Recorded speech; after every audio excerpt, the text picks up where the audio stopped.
Hello, true believers. This is Doc Hogg, and welcome to episode 90 of Comics and Variety. If you like this channel, please do subscribe, hit the notification bell to be notified when I post new videos, and for the sake of YouTube's search algorithm, please do hit the like button. Alrighty, a couple of quick things to take care of before I get to my reviews of Trixie Cain Blood Reaper and the Grim Reaper. First, just the other day I launched the Indiegogo sign-up page for my forthcoming comic book, Tilt. And yesterday I managed to get the attention of the king of all social media himself, Ethan Van Sciver. And he seemed to be impressed with it, which was awesome. You know, he is the Comicsgate big dog right now, and if he likes it, then, what you should logically conclude from that is that it is imperative that you sign up right now. The link to the sign-up page is in the description below. And now, what you have all been waiting for, or, well, at least the 6 folks who actually entered, the winner of my Race to 100 contest. Here is the exciting moment coming to you live. Okay, getting ready to pick the contest winner using the highly scientific and technologically proficient method of cutting up a piece of paper and putting the names in a hat. So here we go.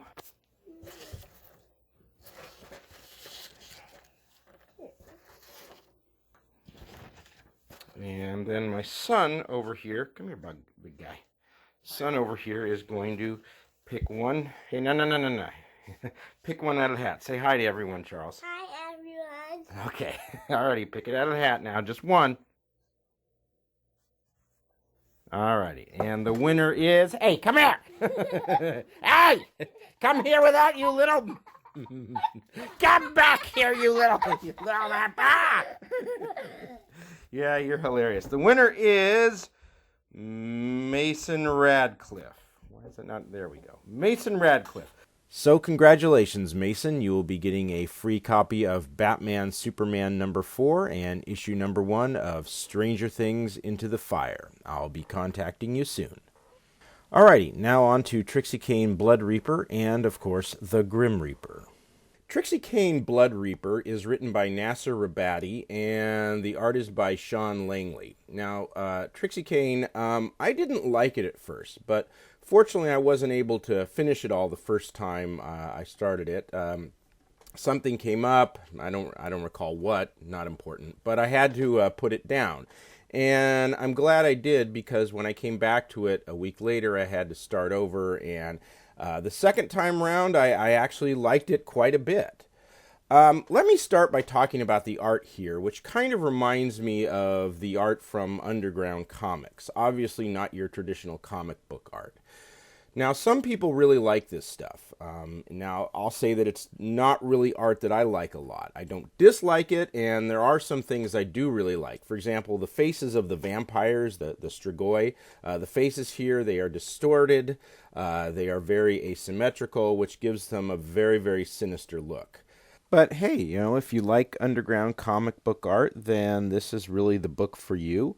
And besides that, there are a lot of other interesting things going on here. Trixie Cain is a very skilled vampire hunter. She has help from her uncle, who can turn into a werewolf, and Rabati gives this character a fair amount of depth. For example, she saw her mother murdered in front of her while her dad stood helplessly by. It later turns out that what she saw was in fact the result of her dad making a deal with the demon about 9 years prior to keep her mom alive. The demon returns years later to claim the mom, and in the meantime, Trixie Cain is born. What else about her? She seems to be some kind of sociopath. For example, on page 2, she talks about killing a vampire and basically feels nothing. That makes her, quite interesting. And if I had to give a bit of advice here to Trixie, the way to actually feel it is to think about sex while you're murdering someone. Believe me, that helps a lot. And to see what I mean, she can certainly take a look at some of my work.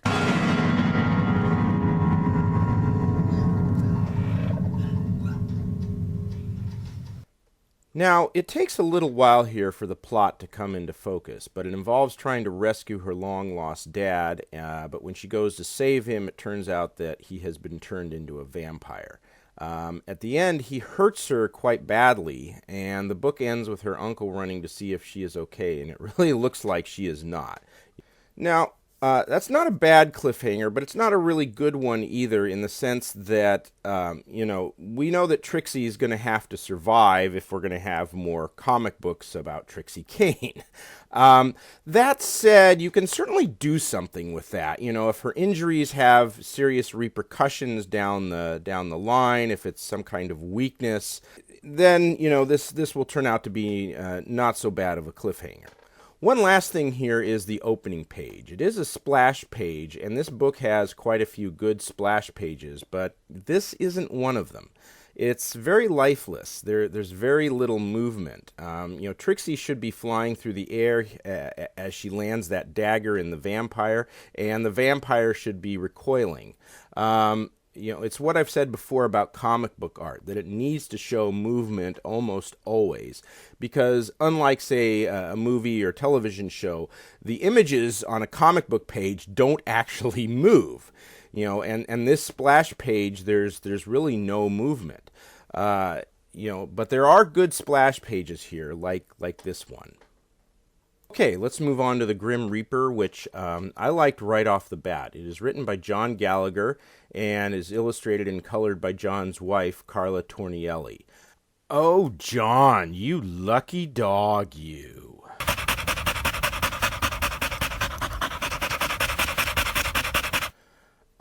Getting back to the comic book. Alrighty, first, I love the art here. There's lots of movement, lots of detail, and the coloring is some of the best I've seen in an indie comic. This page, for instance, look how rich the coloring scheme is here. And as for the plot, Gallagher has something that is pretty original. Scientists have figured out how to bring a human back to life after cryonically freezing him. And the Grim Reaper is at a loss because he can't kill this reanimated human because it has no soul.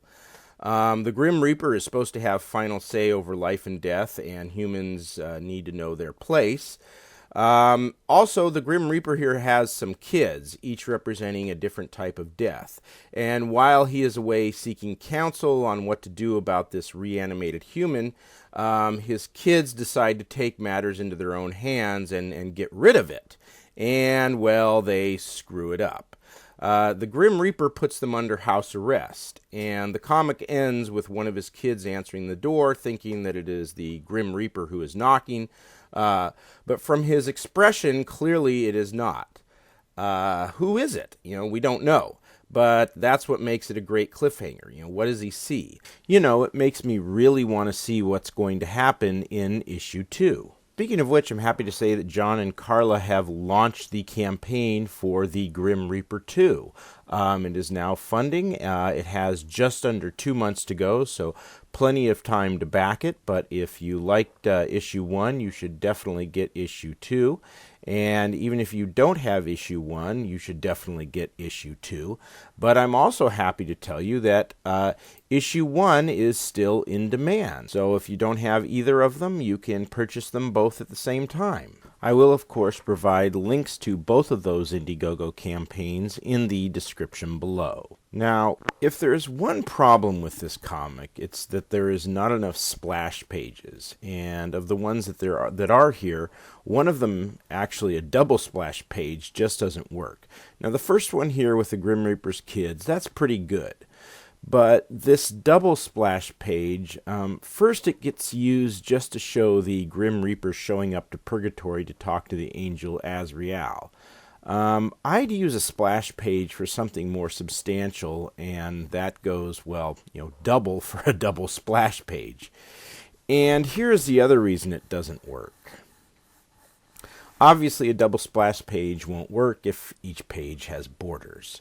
Now, with regard to not enough splash pages, hey, I get it. There are only a limited number of pages, and the creators have to worry about printing costs, but I think they could have had at least 2 more splash pages here. This is why. They spend 2 pages on the Grim Reaper's origin story.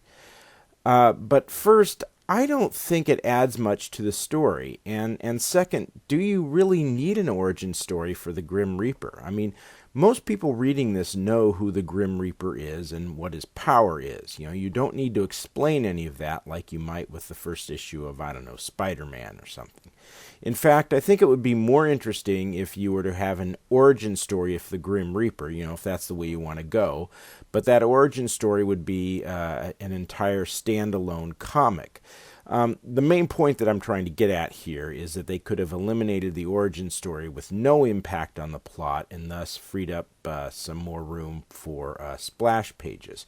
And, things like Death, the Grim Reaper, some sort of cryonic zombie, that's just loads of material to work with for splash pages.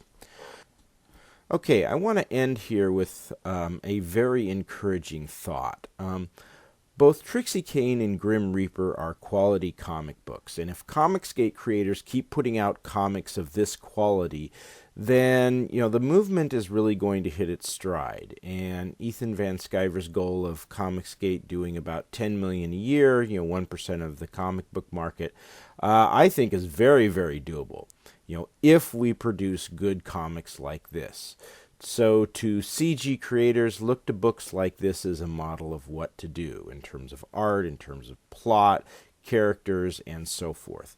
I think other models you should look to include Soul Finders by Douglas Ernst, College of the Dead by Adam Post, and, of course, Van Sciver's Cyber Frog. Produce comics like that, and Comicsgate is going to grow to the point that the big soy boys, Marvel and DC, are going to start looking over their shoulders. Okay, that's all for now. As always, have a very nice day, and I am off to do some fantasy role-playing inspired by these comic books.